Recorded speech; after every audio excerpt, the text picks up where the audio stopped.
Kubuka banda kitulina okukola is kwekubiriza kukola at the same time na kwewa kitiibwa na kuwa abantu kitiibwa. Sente nenyuma nnyo nga gwoje koledde n'emikono gyo. Sente z'amangu ejjagenda mangu relyinga nnyo ku bwongo obwo n'emikono gyo than okulalinga ku bwongo bw'omulala. In case omuntu oyo waba afudde ogenda kubeerawo otya omuyimbi nti kumanya nti wano woolina okukoma buli muntu nga bwazze mutwale nga bw'ali ate era mu ekitiibwa kye mu capacity ye mwali. Wekkiririzemu yadde abantu tebakukkiririzaamu. Focus on yourself until focus is on you. Abavubuka beeyise bulungi. Mwewale ebiragalagala, mwewale okubeera nti mulwanagana, mwewale okubeera nti okubagana n'ovuma oli.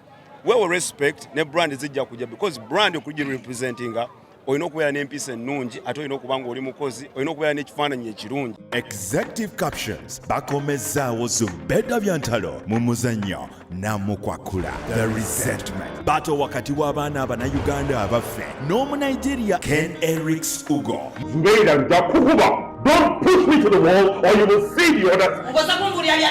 Zubeda tontakula. Mujje mwenna nga tuwagira abazannyi baffe Zubeda Byantalo, Kaima Shafik, Phoebe K, Stella Nante, Jaja Bruce, Sunny K, Faye Tusha, Stickman Musudan, Yasin Kasauli, Shanita Muwonge, Whitney Nancha, Sharon Nsimenta, Ibrahim Babadi, Mildred, Grace, Naluja Hanifa, ne Irene Mugabe, ku Serena nga 18 November 2023 Victoria Hall okuyingira emitwalo 10 emmeeza milioni 3 emiryango giggulwawo ku ssaawa 4 ez'okumakya biwagiddwa UCC Codebase Entertainment Dembe Distributors Radio 4 UNCC NCF Mimi's Glamour Palace ECOP Enakazibwa Effects Design Sphere Rashida Veils and Makeup Spark TV Mwenya Dental Clinic Mengo Blood Bank UWEC Grow Project Sula Motors Rwanda Air. Ngende nsimye okubeera wano kisa kya Mukama okuba wano.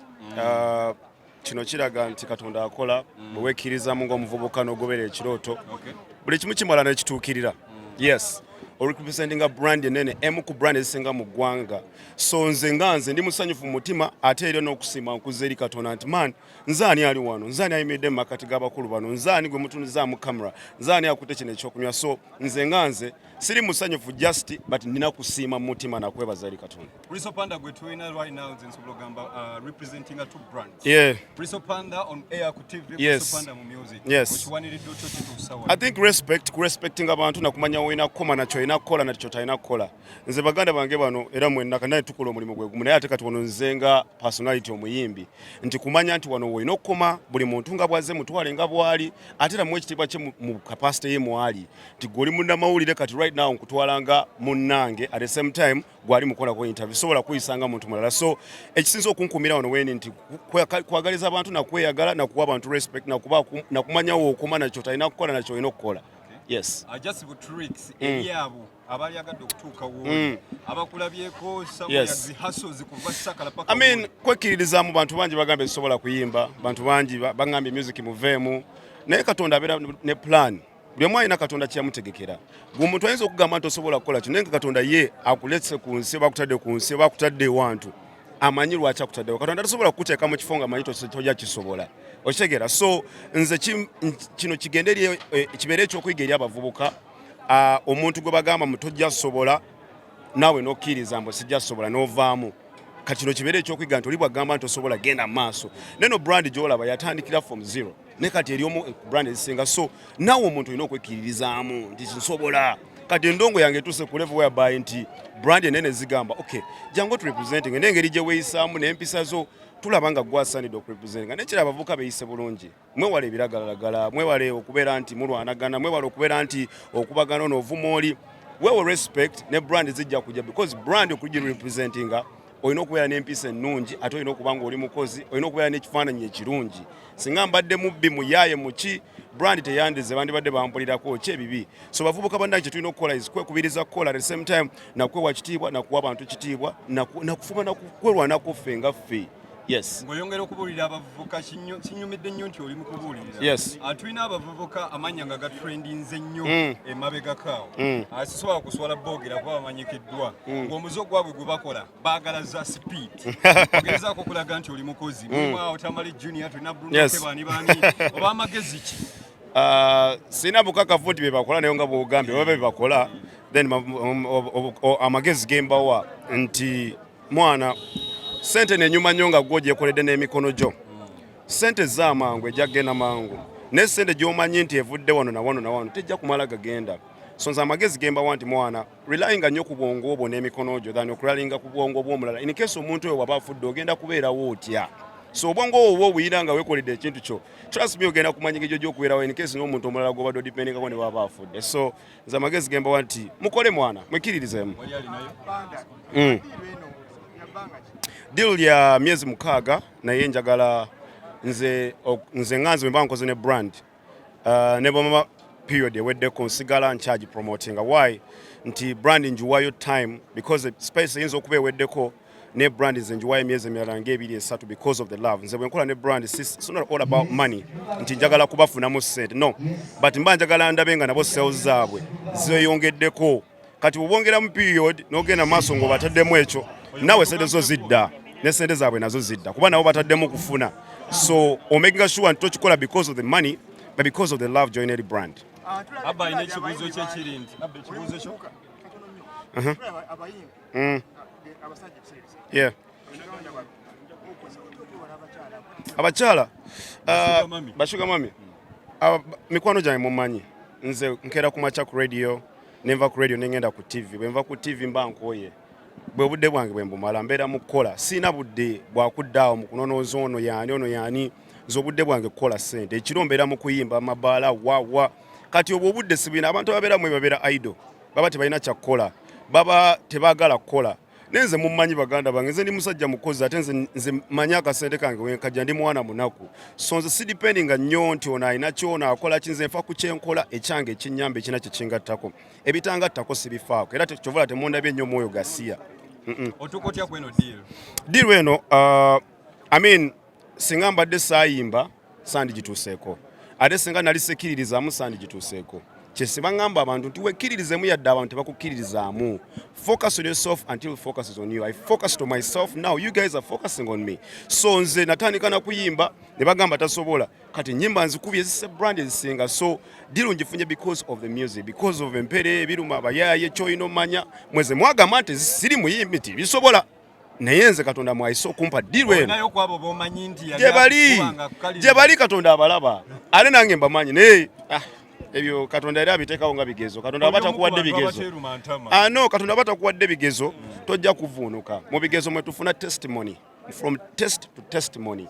So yes no, abantu abasinga bw'osirika bakwita musiro and sometimes olina okuvaayo okko ne weedefending. Nze bwe nali nkula muzeeyi wange yankuza nti omuntu bw'akulumbanga nga tomulumbye sometimes olina okwesitaninga for yourself obanga okyoliko kituufu. Naye oli bw'oba omulumbye kiba kibi tolumba muntu atakulumize sirumba atanumbye. But when you come ng'oyogera ebintu by'ekisiru erinze oba oyogera ng'otanishinga erinnya lyange I'll come up and defend myself. Si mu bubi kiki kyenkola. Omusajja ki? No, by the way abantu mwakitwala bubi. Kyova olaba Ronaldo, Messi basobola okujja ne bakompitinga Balondo ne bakompitinga ne Mbappe ne Haaland. Okompitinga n'omuntu ina health bwe si kibi. Ate nze sigambangako nti omukulu oyo tamanyi. Nze nganze is one of the best MCs. Naye nze okugamba nti I can compete si mu bubi. Era bw'abanga asobola gye tukuli. Nze mwewulira yenna asobola kuba nange nkoze ssebo. Mike ngikozeseza ebintu bingi nyimbye nkoze ku radio nkoze ku TV muba mwagala ki? Mwinga kwa MC bakola ki?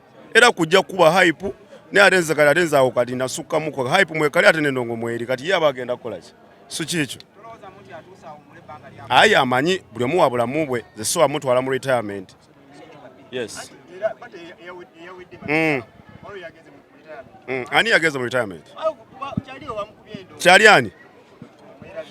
Shiba bamukubye endongo. Mwagajja wako. Sibimanyi. Nze ndaba ye yasinga. Ola ye yasinga.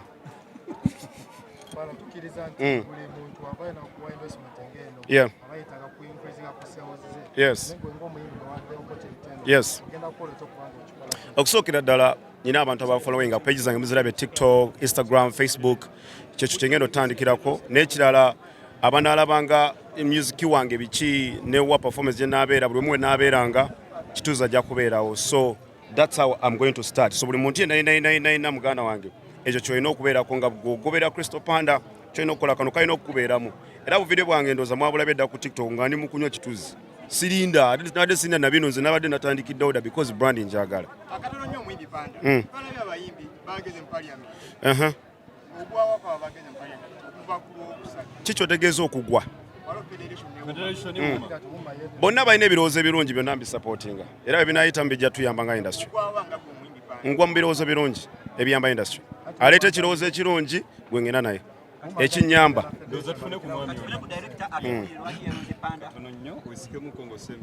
amanya gange bampita Roho Moses the director Kituzi Farm Company Limited.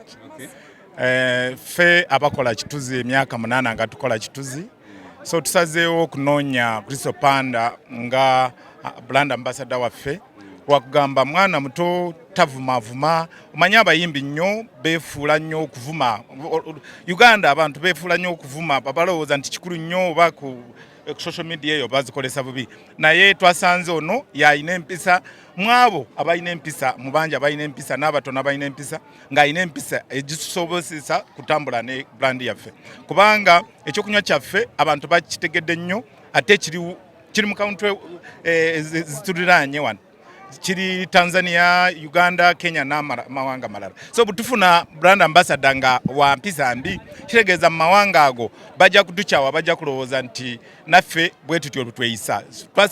Twagezezaako okunoonya ow'empisa ennungi atavuma ate kyusa gw'oyise kuyimba ng'omupangisa tabula tanyaga takola ebintu ebyo, kyova olaba twamulonze ate twagala naffe kumusupportinga ayeyongereyo asinge, kubanga tumanyi nti bwaba atambudde n'ekituzi alina okugenda waggulu, kubanga ffe ekituzi tutukola ebitasaanidde.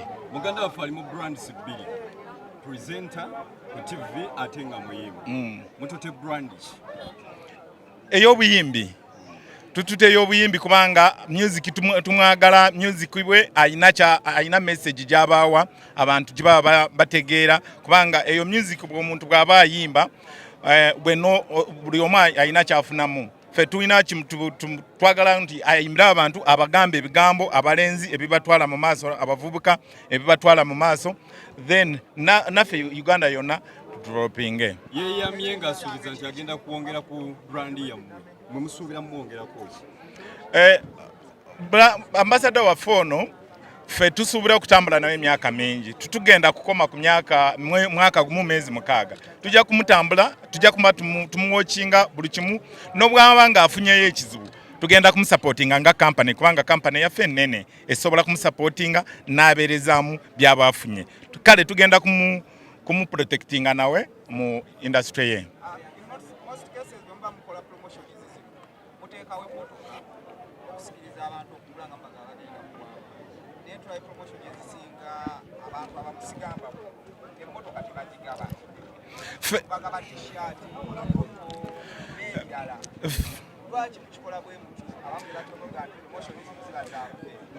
Fe abakituzi bwetulyo bwetuli, kubanga abakituzi fe buli mwezi tubeera ne budget ya milioni 14 eya media, sasula TV zino zimulaba tubeerako zi NTV zi NBS Bukedde TV tuzisasula sente nyingi. Ekitegeeza sente za media sente weziri ezo sente za marketing weziri, so okugulayo emoloka milioni 35 eyo moloka nnya ezo milioni 14 tubadde tuzisasula NBS badde tutwalako milioni 22 tusooka ntugivaako ezo sente zitujjeyo tusoose kugamba tusooke tuziwe emoloka then tudde ku media zendene zi NBS kati emyaka nga tumaze kugaba moloka tujja kudda ku TV eze sente nyingi naye tusoose kuzivaako kati tusooke tuziyomu abantu. So okugula moloka n'okugaba emoloka owa kituzi kintu kitono nnyo, ate n'ekirala kituzi fe tuli ba local investors, tuli ba wano tulubagwira ate twagala nnyo eggwanga lyaffe, so tutusobola kufeera muntu wena ate tukirimu tuwaliyo omuntu ngali yali atuwaddeko sente mu gundi okukola order tutonna mudiza bintu bye, so tutuyina mu buyaye fe tulirwedde okukola ebyo byonna, naye tusobola kukendeeza sente tugenda kugaba moloka tukendeeza ku media manyi mutwala sente nyingi nnyo, mutuseera tumunaba kutusalirako TV ennene kati